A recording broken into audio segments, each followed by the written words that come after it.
아멘. 이런 생각을 자주 합니다. 예수를 믿는 것, 이미 임한 하나님 나라를 살아가는 것이 주일날 예배를 드리는 것이고 새벽 기도를 나오는 것이라면 오히려 쉽겠다라는 생각을 합니다. 예수를 믿는 것은 그런 종교적 행위를 의미하는 것이 아니라 이미 임한 하나님 나라, 그 안에서 살아가는 것입니다. 이미 임한 하나님 나라는 우리가 생각하는 기존의 생각과 삶의 방식과는 완전히 다른 것을 요구하고 그대로 살아가는 것이 하나님 나라입니다.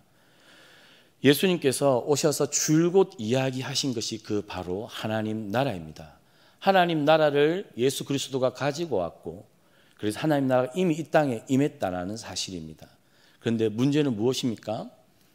그 하나님 나라를 반기는 사람이 있고 그 하나님 나라 이야기를 기뻐하는 사람이 있는 반면에 이미 임한 하나님 나라를, 그 하나님 나라를 가지고 오신 예수 그리스도를, 예수 그리스도가 전하는 하나님 나라를 반대하고 싫어하고 그 나라를 거절하는 사람들이 있다는 것입니다. 그래서 지난 본문에서 씨 뿌리는 비유를 통해서 하나님은 우리에게 경고하셨습니다. 씨 뿌리는 비유의 핵심은 뿌려지는 것이 바로 말씀입니다. 그 말씀의 본질은 하나님 나라인 것이죠. 예수님께서 씨를 뿌립니다. 말씀을 전하며 하나님 나라를 선포하십니다. 그런데 그 하나님 나라를 착하고 좋은 마음으로 받아들인 사람들, 즉 하나님 나라를 즐거이 반기는 사람들은 그 나라 안에서 살되 100배의 열매를 누리며 100배의 기쁨 가운데 그 천국을 살아갑니다. 그런데 씨 뿌리는 비유에 등장하죠. 그 하나님 나라를 반대하는 영적 세력이 있습니다. 사탄이 그 하나님 나라 안에 살지 못하도록 중간에서 그 씨앗을 가로챕니다. 그래서 많은 성도들이 교회 나와서 10년, 20년, 30년 하나님 나라 이야기를 듣지만 전혀 그렇게 살아가지를 못합니다. 왜요? 두 나라 간의 영적 싸움에서 질 때가 너무 많기 때문입니다. 또 하나, 그 하나님 나라 씨 뿌리는 비유에서 하나님 나라를 받아들이지 못하고 그 나라를 싫어하는 밭이 있습니다. 왜일까요? 하나님 나라보다 이 세상 나라가 너무 좋기 때문입니다. 세상에서 주는 기쁨과 안정감이 이미 천국의 기쁨만큼 좋기 때문에 하나님 나라에 사는 것보다 이 세상 나라 사는 것이 너무나 좋기 때문입니다. 그래서 그 씨 뿌리는 비유를 통해서 예수님은 우리에게 경고하십니다. 단순히 예수를 믿는 것이 대예배를 드리고 주일날 교회 나오는 것의 문제가 아니라 하나님 나라를 정말 믿고 그 나라 안에서 살고 열매를 거두면서 사는가, 우리는 어떤 마음으로 사는지를 돌아보라는 것입니다. 오늘 16절부터 25절까지도 그 하나님 나라를 아무나 살 수 있는 것이 아니다라는 맥락 속에서 오늘 예수님은 이야기하고 있습니다. 하나의 말씀과 두 가지 사건이 동시에 등장하는데요, 별개의 이야기 같아 보이지만 오늘 하나님 나라의 이야기 속에서 계속해서 이어지는 내용들입니다. 16절에 등불 이야기가 나옵니다. 등불은 어떤 목적을 가지고 있다는 것입니까? 어두움을 밝히는 빛을 제공하는 것이 등불이라는 것이죠. 이 16절에는 하나님의 의지가 등장합니다. 하나님은 하나님 나라를 경험하지 못해서 흑암 속에서 살고 있는 백성들에게 등불을 켜셨습니다. 그 등불이 누굽니까? 바로 예수 그리스도죠. 예수 그리스도가 어둠 가운데 있는 이 흑암에 살고 있는 그들에게 오셔서 등불이 되셔서 빛을 비추는데 그 빛이 무엇입니까? 바로 말씀 속에 드러난 하나님 나라입니다. 하나님은 의지를 가지시고 흑암에 사는 백성들에게 예수 그리스도 등불을 켜셔서 빛을 보여주신 것이 바로 하나님 나라라는 것이죠. 그런데 그 빛을 보고 빛이라고 생각하는 사람이 있는 반면에 예수님 당시에도 빛을 비추어 하나님 나라를 예수님의 말씀과 사역을 통해 보여주었지만 그 빛을 거부했던 많은 대다수가 유대인들이었습니다. 17절에 숨은 것이 장차 드러나지 아니할 것이 없고 감추인 것이 장차 알려지고 나타나지 않을 것이 없다. 많은 성도님들이 이 구절을 해석할 때 마치 내 안에 숨겨진 죄들이 언젠가는 샅샅이 드러날 것이다, 이렇게 해석하는 경우가 많은데요, 오늘 이 본문에서는 하나님 나라가 지금 감추어져 있는 것 같지만 반드시 예수님의 죽으심과 부활을 통해, 그리고 장차 이 하나님 나라를 전하는 제자들을 통해 하나님 나라는 반드시 우리 눈에 드러날 것이다 라는 이야기입니다. 즉 하나님 나라를 믿지 않고 받아들이지 않고 보지 않으려고 하고 이 세상에 사는 것이 더 좋아서 아무리 교회를 열심히 다닌다고 해도 하나님 나라에 살지 않는다고 너희들이 작정할지라도 하나님 나라는 안 보려고 해서 안 보여지는 것이 아니라, 감추어졌다고 드러나지 않는 것이 아니라 하나님 나라는 반드시 보여질 것이요 드러날 것이다 라는 것이 오늘 예수님의 근엄한 경고라는 것입니다.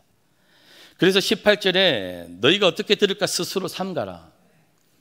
예수님께서 오늘 16절부터 18절을 이야기하실 때 예수님의 어조, 예수님의 톤이 느껴지십니까? 예수님께서 평상시에 인자한 말씀으로, 따뜻한 말씀으로 아픈 자들에게 손을 얹고 마음이 가난한 자는 복이 있나니 설교하셨던 그 어조가 아니라 오늘 16절에서 18절은 예수님께서 굉장히 진지하게, 근엄하게, 조금은 무서운 톤으로 오늘 저와 성도님들에게 이야기하고 있는 내용입니다. 하나님 나라 이야기를 내가 계속 너희들에게 전하고 있는데 너희들이 정말 하나님 나라 이야기를 주의 깊게 듣고 있느냐라는 것입니다. 만약 너희들이 하나님 나라를 내가 계속해서 소개하고 하나님 나라 삶의 방식으로 살아라고 초대하는데도 불구하고 너희들이 하나님 나라를 주의 깊게 듣지 않는다면, 내가 천국 하나님 나라를 이 땅에 가져왔지만 너희들은 그 나라 안에서 살지 못하고 있을 것이다 라는 것입니다. 무서운 이야기죠. 오늘 이 이야기 경고를 하면서 예수님은 19절부터 22절 두 가지 사건을 통해 우리의 부끄러운 모습을 드러냅니다. 오늘 예수님께서 찾아오는 예수님의 가족이 있습니다. 마가복음 3장 21절에서는 이 가족들이 예수님을 왜 찾아왔냐면 예수님이 제정신이 아니다라고 생각해서 예수님을 붙잡기 위해 왔다라고 마가복음 3장 21절은 기록하고 있고요. 요한복음 7장 5절에서는 이 본문을 다르게 기록해 놓았는데 형제들이 예수를 믿지 않더라라고 기록해 놓고 있습니다. 오늘 19절에서 21절을 보면 그저 예수님의 가족들이 예수님을 찾아온 것처럼 평이하게 기록해 놓았지만 사실 마가복음, 요한복음을 함께 읽어보면 가족들이 예수님을 지금 가만히 놔두면 안 되겠다라고 생각해서 붙잡으려고 예수님을 데리고 가려고 온 장면이라는 것이죠. 이러한 상황 가운데서 예수님이 하셨던 이야기는 뭐냐면 가족, 누가 정말 가족이냐라는 질문을 하면서 하나님 나라의 말씀을 믿고 하나님 나라 말씀대로 살아가는 자가 가족이다라는 이야기를 합니다. 오늘 이 본문들을 쭉 읽으면서 하나님 나라를 계속해서 염두에 두지 않으면 이 본문들이 너무나 생뚱맞고 성도님들에게 난해하고 이해가 되지 않을 것입니다. 예수님 하시는 말씀이 무엇입니까? 계속해서 예수님은 하나님 나라 이야기를 하고 있는데 그 나라를 전혀 이해를 못하고 있는 것입니다. 만약 예수님의 가족들이 예수 그리스도가 메시아고 하나님 나라를 전하고 있는 하나님의 아들이라고 알고 믿었더라면 가족들이 그를 미친놈이라고 생각하고 제 정신이 아닌 줄 알고 잡으러 온 것이 아니라 어떻게 해야 될까요? 예수의 가족들이 예수님의 사역을 오히려 열심히 서포트해야 될 것입니다. 저는 이 본문을 어떻게 제대로 이해할 수 있는 기회가 있었냐면 제가 대학원을 졸업한 이후에 선교단체 간사로 지원하게 되었던 계기가 있었습니다. 졸업을 할 무렵 저는 용인의 향상교회에서 전도사 사역을 하였고 정주채 목사님이 졸업을 하면 사역을 하다가 기회가 되면 유학을 갈 수 있다라고 이야기했습니다. 너무나 좋은 기회였고, 그렇게만 간다고 하면 인간적인 생각에 제 목회의 길이 아주 탄탄하게 그냥 평이하게 갈 것으로 생각을 했습니다. 그러면 결혼도 걱정 없이 빨리 할 것으로 제가 판단을 했습니다. 그런데 그때 제가 전화를 받았습니다. 대학생 사역이 너무 중요한데 섬길 간사가 없다는 것입니다. 그 전화를 받고 참 고민이 되었습니다. 왜냐하면 부산에 내려가야 했기 때문이었고, 그리고 간사의 월급이 너무나 박봉이었습니다. 그리고 걱정이었던 것은 부산으로 내려가면 제가 계획했던 결혼이 어떻게 될지 모르는 문제였기 때문입니다. 그때 한편의 사람들은 간사로 가는 것을 지지했던 사람들이 있었고, 한편의 사람들은 간사로 가는 것을 막아 세웠습니다. 제일 앞장서서 제가 간사가 되는 길을 막았던 분들은 다름 아니라 저의 부모님들이었습니다. 부모님들의 마음을 헤아릴 수는 있었습니다.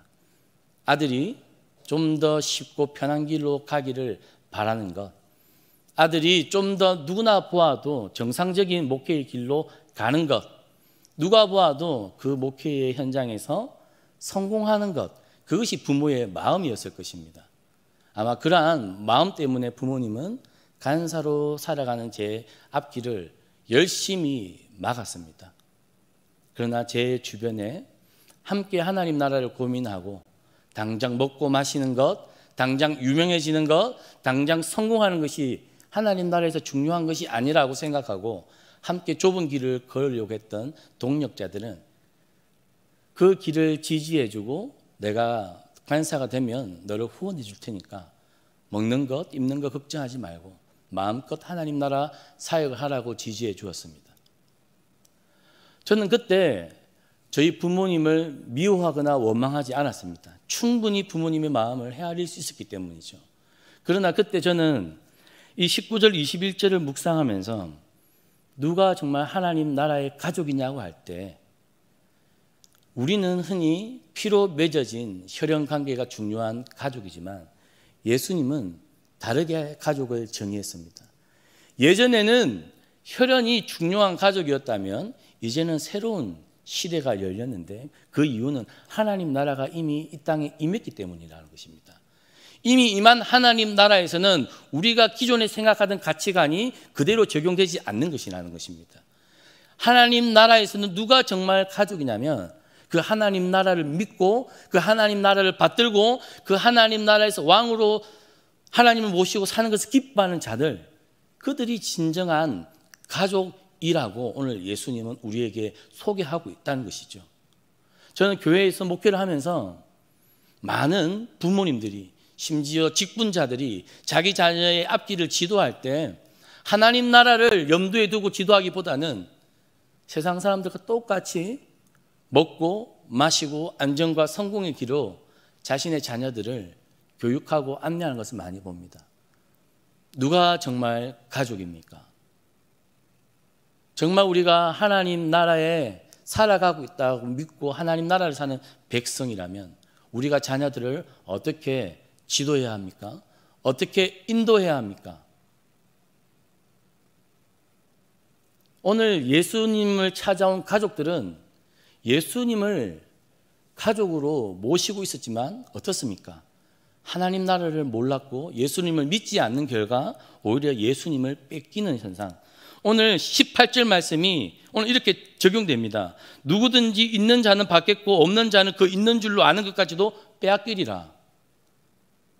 예수 그리스도의 가족들이 예수 그리스도가 가족이라고 생각했지만 하나님 나라를 몰랐고 예수 그리스도가 하나님 나라를 가지고 오신 분임을 몰랐기 때문에 진짜 가족을 빼앗길 수 있다는 것입니다. 우리가 만약에 하나님 나라를 믿지 않고 겉으로만 교회를 다니는 종교적으로만 살아간다면 정말 우리가 우리의 가족들을 빼앗길 수 있다는 것입니다. 하나님 나라가 왔고 우리는 하나님 나라를 살아갑니다. 우리의 기준이 달라져야겠죠.